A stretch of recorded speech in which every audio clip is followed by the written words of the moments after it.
नमस्कार, पेश है आज की बड़ी खबरें। प्रधानमंत्री नरेंद्र मोदी ने शनिवार को उच्च स्तरीय बैठक में कहा कि अधिक संख्या के बुरे प्रभाव की चिंता किए बिना कोविड-19 के पारदर्शी आंकड़े रिपोर्ट करने के लिए राज्यों को प्रोत्साहित किया जाना चाहिए।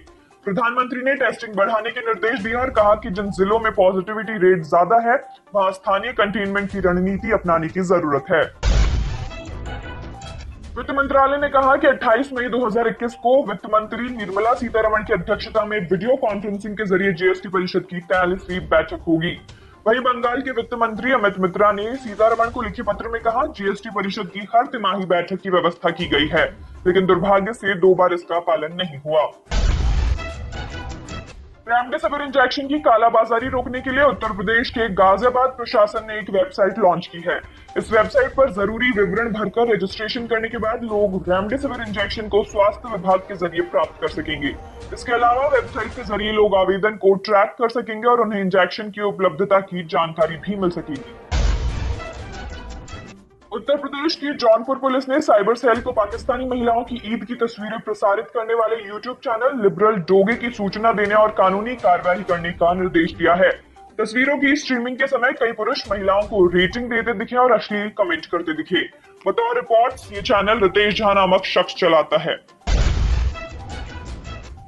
आंध्र प्रदेश के पूर्व गोदावरी में 3 लड़कों ने एक 21 वर्षीय लड़की का कथित तौर पर गैंगरेप किया और ब्लैकमेल करने के लिए उसकी नग्न तस्वीरें खींची।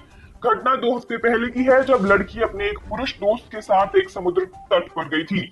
बतौर पुलिस, आरोपियों की गिरफ्तारी के लिए विशेष टीम गठित की गई है। ऑस्कर नामित film the white tiger fame अभिनेता आदर्श गौरव ने अपने रिलेशनशिप स्टेटस को लेकर कहा है, एक ग्राफिक डिजाइनर को डेट कर रहा हूं। वो हमारे रिलेशनशिप पर मेरे बात करने को लेकर बहुत कूल है। आदर्श ने अपने सबसे बुरे ब्रेकअप को लेकर कहा, मैंने कभी किसी बुरी एक्स को नहीं झेला, बल्कि हमेशा मैं सबसे बुरा रहा। उत्तराखंड के पुलिस महानिदेशक अशोक कुमार ने बताया कि अब तक राज्य के कम से कम 2000 पुलिसकर्मी कोविड-19 से संक्रमित हो चुके हैं। उन्होंने आगे कहा कि इनमें से 1800 पुलिसकर्मी वैक्सीन की दोनों डोज लगवा चुके हैं, जबकि 200 को दूसरी खुराक नहीं मिली है। गौरतलब है कि उत्तराखंड में कोविड-19 के कुल 2,77,585 मामले हैं। महाराष्ट्र के बारामती में परिवार द्वारा 10 मई को अंतिम संस्कार से कुछ देर पहले कोविड-19 संक्रमित 76 वर्षीय महिला ने आंखें खोल ली, जिसके बाद उन्हें अस्पताल में भर्ती कराया गया। अस्पताल ले जाते वक्त महिला एम्बुलेंस में बेहोश हो गई थी और एम्बुलेंस के स्टाफ ने उन्हें मृत घोषित कर दिया था। बकौल पुलिस, ये घटना मोढ़ाले गांव की है।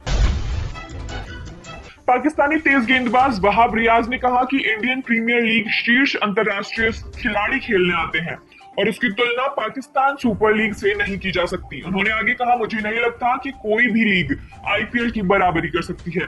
अगर कोई लीग आईपीएल के पीछे खड़ी हो तो वो पीएसएल होनी चाहिए। पूर्व इंग्लिश कप्तान माइकल वॉन ने कहा है कि अगर न्यूजीलैंड के कप्तान केन विलियमसन भारतीय होते तो वो दुनिया के सबसे महान खिलाड़ी होते। उन्होंने कहा, लेकिन वो इसलिए नहीं है क्योंकि आप ये नहीं कह सकते कि भारतीय कप्तान विराट कोहली महानतम नहीं है। ऐसा कहने पर आपको सोशल मीडिया पर ट्रोल किया जाएगा। पंजाब किंग्स के बल्लेबाजी कोच वसीम जाफर ने विराट कोहली और केन विलियमसन की तुलना करने वाले पूर्व इंग्लिश कप्तान माइकल वॉन को ट्रोल किया। वॉन ने कहा था कि विलियमसन अगर भारतीय होते तो दुनिया के सबसे महान खिलाड़ी होते। जाफर ने प्रतिक्रिया देते हुए ट्वीट किया, अतिरिक्त उंगली ऋतिक रोशन के पास है, लेकिन कर्ता माइकल वॉन है। पश्चिम बंगाल के बर्धमान के डॉक्टर अनिर्बान विश्वास एक फेसबुक लाइव वीडियो के दौरान कोविड-19 स्थिति के बारे में बात करते समय रो पड़े। उन्होंने कहा, दुख होता है जब जिंदगियां नहीं बचा पाते। डॉक्टर ने आगे कहा, किसी अस्पताल में बेड्स की संख्या 100 से 10,000 करना मुमकिन नहीं। आंखों के सामने मरीजों की मौत होते देखना बहुत मुश्किल है। अभिनेत्री संजना सांघी कोविड-19 से प्रभावित भारत के सुदूरवर्ती इलाकों के कमजोर और वंचित समुदायों के बच्चों व परिवार की मदद करने के लिए सेव द चिल्ड्रन फाउंडेशन के साथ काम कर रही है। उन्होंने इंस्टाग्राम पर लिखा, हमें उनके लिए लड़ना है क्योंकि वे अपने जीवन के लिए लड़ते हैं। आपका छोटा या बड़ा दान इस कठिन कार्य को सच करेगा। जम्मू कश्मीर के उपराज्यपाल मनोज सिन्हा ने केंद्र शासित प्रदेश में पर्यटन क्षेत्र के लिए 3 करोड़ रुपए के राहत पैकेज की घोषणा की है। इसके तहत 4,444 शिकारा मालिकों, 1,370 टूरिस्ट गाइड समेत इस क्षेत्र से जुड़े 14,600 से अधिक लोगों को 2 महीने तक 2-2 हजार रुपए महीने दिए जाएंगे। बकौल अधिकारी ये राहत उन्हीं को मिलेगी जो पर्यटन विभाग में पंजीकृत हैं। अधिकारियों ने कहा है कि उत्तराखंड के पौड़ी गढ़वाल जिले में 141 लोगों की आबादी वाले कुरख्याल गांव में 51 लोग कोविड-19 संक्रमित मिले हैं, जिसके बाद गांव को कंटेनमेंट जोन घोषित कर दिया गया। बकौल अधिकारी पिछले कुछ समय से गांव वासियों में कोविड-19 के लक्षण देखे गए थे, जिसके बाद 11 मई को सैंपल जांच के लिए भेजे गए। डॉक्टर रेड्डीज लैबोरेटरीज ने कहा कि उसने आगामी 8 से 12 महीनों में 12.5 करोड़ लोगों को स्पुतनिक वी वैक्सीन लगाने की योजना बनाई है। कंपनी के सीईओ एमवी रमणा ने कहा कि 25 करोड़ खुराकों में से शुरुआती 15% से 20% डोज रूस से आयात होगी। उन्होंने कहा आरडीआईएफ से अगले कुछ महीनों में 3.6 करोड़ खुराक की आपूर्ति की प्रतिबद्धता है।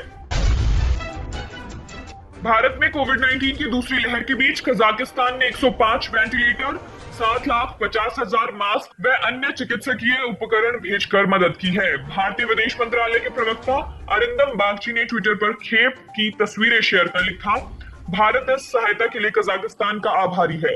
भारत को शुक्रवार को कजाकिस्तान से 56 लाख से अधिक मास्क मिले हैं।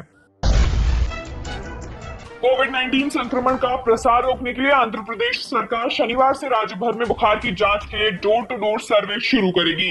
राज्य के प्रधान सचिव अनिल कुमार सिंघल ने शुक्रवार को बताया कि बुखार से पीड़ित लोगों को कोविड-19 दवा की किट दी जाएगी और उन्होंने बताया कि घर पर किस तरह आइसोलेशन में रहना है ये बताया जाएगा। कोविड-19 की दूसरी लहर के बीच स्वास्थ्य कर्मियों समेत अन्य कर्मचारियों के वेतन के भुगतान के लिए दिल्ली सरकार ने शनिवार को राष्ट्रीय राजधानी के तीनों नगर निगम के लिए 1051 करोड़ रुपए के फंड की घोषणा की। दिल्ली के उप मुख्यमंत्री मनीष सिसोदिया ने कहा, इसके तहत ईडीएमसी को 367 करोड़ रुपए, एनडीएमसी को 432 करोड़ रुपए और एसडीएमसी को 251 करोड़ रुपए मिलेंगे।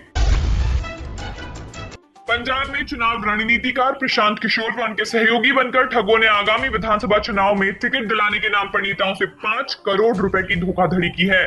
बकौल पुलिस 2 लोग गिरफ्तार किए गए हैं, जबकि उनका सरगना फरार है। पुलिस ने बताया कि उन्होंने बटाला में पूर्व विधायक और जालंधर में पूर्व मेयर से धोखाधड़ी की। पंजाब के लुधियाना के मानेगढ़ में शुक्रवार को तालाब में डूबने से 5 बच्चों व एक शख्स की मौत हो गई। पुलिस ने बताया कि सभी बच्चों की उम्र 4 से 10 वर्ष के बीच थी, जिनमें 4 भाई बहन थे। राज्य के मुख्यमंत्री कैप्टन अमरिंदर सिंह ने घटना पर दुख जताते हुए मृतकों के परिजनों को 50-50 हजार रुपए मुआवजे की घोषणा की है। फिलिस्तीन के स्वास्थ्य अधिकारियों ने बताया कि गाजा में सोमवार से अब तक कम से कम 132 लोगों की मौत हुई, जिनमें 32 बच्चे व 21 महिलाएं भी शामिल हैं, जबकि 950 लोग घायल हुए हैं। वहीं इजरायली विमानों ने शनिवार तड़के गाजा पर हवाई हमला किया, जिसके जवाब में हमास आतंकियों ने इजरायल पर रॉकेट दागे। उत्तर प्रदेश के गोरखपुर में अपनी मां की 13वीं के दिन कोविड-19 से संक्रमित एक शख्स की मौत हो गई। बतौर रिपोर्ट्स वो कोविड-19 पॉजिटिव मां की देखभाल करने के दौरान खुद भी संक्रमित हो गया और उसका बीआरडी मेडिकल कॉलेज में इलाज चल रहा था। खबर के अनुसार मृतक उसके माता पिता का इकलौता बेटा था।